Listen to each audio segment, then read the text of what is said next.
Bonjour à tous, j'espère que vous allez bien avec cette chaleur flambante qui persiste en espérant qu'elle s'arrête bientôt.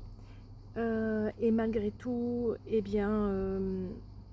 j'arrive à avoir comment dire, pas des éclairs d'intuition, on peut dire des éclairs d'intuition. La dernière fois, je pensais à la mission d'âme 6. Donc, je rappelle pour ceux qui ne savent pas comment calculer la mission d'âme. Vous additionnez tous les nombres de votre date de naissance et vous allez trouver un nombre et il faut encore l'additionner si vous n'avez pas un seul nombre jusqu'à ce que vous ayez un nombre entre 1 et 9 ou bien 11, 22, 33 voire 44 pour les nouveaux enfants. Donc revenons à cette fameuse mission d'âme 6, je me suis rendu compte en fait avec les personnes qui sont autour de moi, et j'ai fait quelques petites recherches pour valider cette intuition, et vous me direz, vous, si ça résonne chez vous, mission 6, qu'en fait, pour les missions 6, ce n'est pas un long fleuve tranquille qu'avoir un partenaire, fonder une famille. Et souvent, c'est chez ces personnes-là, on peut trouver des femmes qui n'ont pas réussi à avoir des enfants ou qui ont eu des gros conflits avec leurs enfants, qui sont peut-être partis très tôt de la maison, qui sont malheureusement aussi décédés jeunes. Vous allez voir dans les exemples que je vais vous donner. En tout cas, il y a quelque chose de contrariant dans le fait d'embrasser sa maternité d'une manière idéale. Ça n'est jamais idéal pour l'émission 6. Enfin, non, je dirais pas ça n'est jamais, mais en tout cas, bien souvent, ce n'est pas idéal. Et pareil pour construire son couple, parce que évidemment le nombre 6 c'est le nombre de l'amour. Eh bien, on trouve plus souvent des personnes qui ont du mal à trouver un partenaire, qui cherchent pendant des années, qui peuvent même se retrouver seules toute leur vie, ou bien qui connaissent des conflits à répétition avec leur partenaire, ou bien qui changent très souvent de partenaire parce qu'ils n'arrivent pas à trouver chaussures à leurs pieds. Alors pour donner des exemples, j'ai trouvé John Lennon, Albert Einstein, Sylvester Stallone, Michael Jackson, il y en a plein d'autres.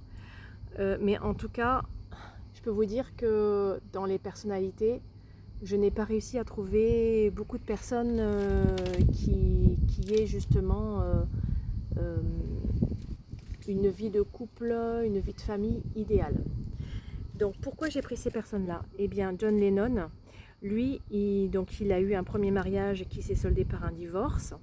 Et même si sa relation avec Yoko Ono était quand même très fusionnelle, il y a eu quand même beaucoup de crises.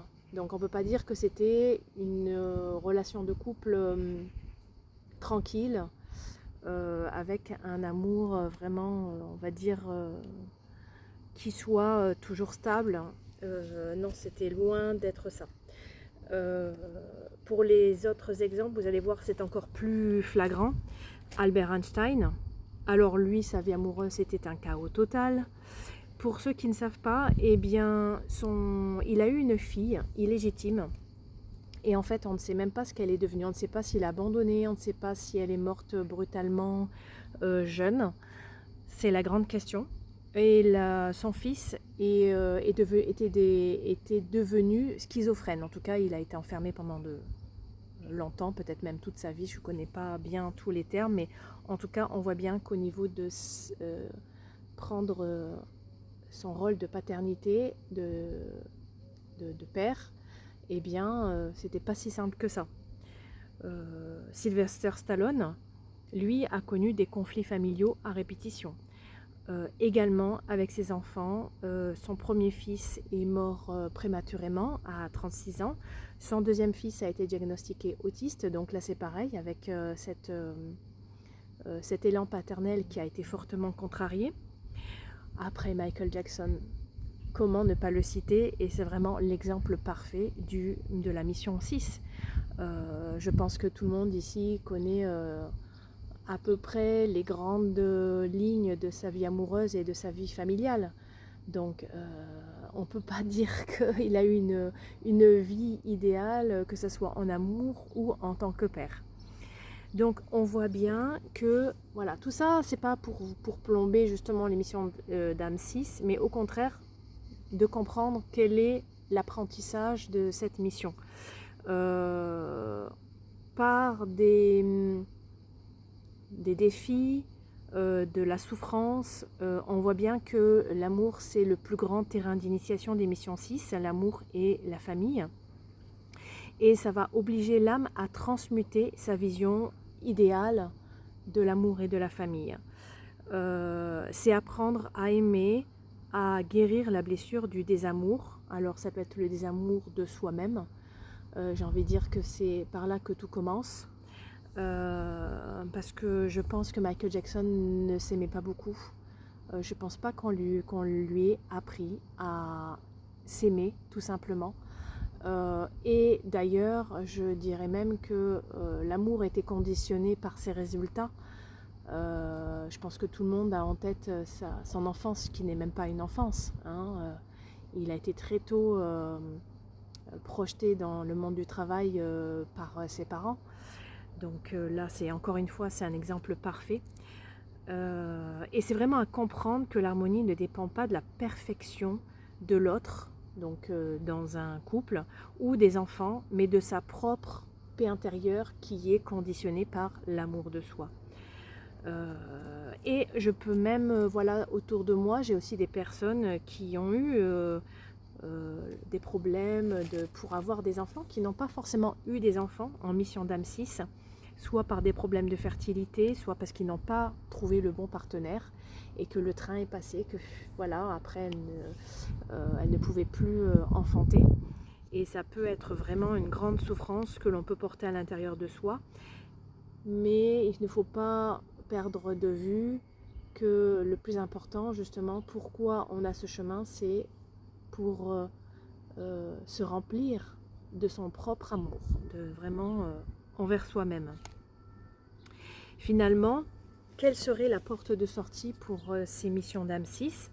Parce qu'il y a quand même, alors j'en ai trouvé deux modèles, on va dire, idéal dans les personnalités. Il y a eu Meryl Streep, qui a eu vraiment une belle... alors, elle a divorcé, mais après quand même une longue vie amoureuse avec le même partenaire. Et apparemment, c'était quand même assez tranquille. C'était un amour assez serein. Et Kurt Russell et Goldie Hawn, pareil, qui est un modèle d'amour.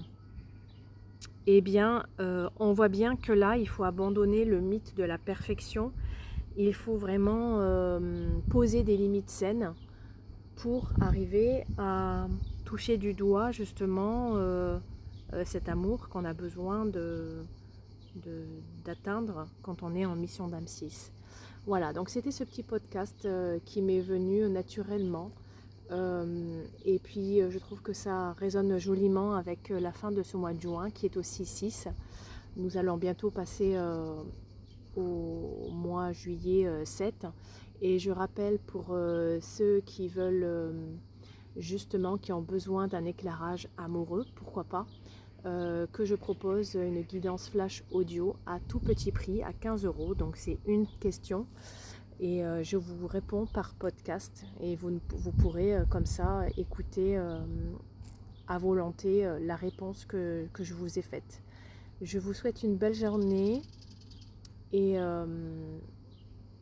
essayez de trouver quand même des moments de fraîcheur, je ne sais pas comment, en allant à la mer, en se baignant, en prenant une petite douche froide, en mangeant une petite glace, voilà. Et je vous dis à très vite.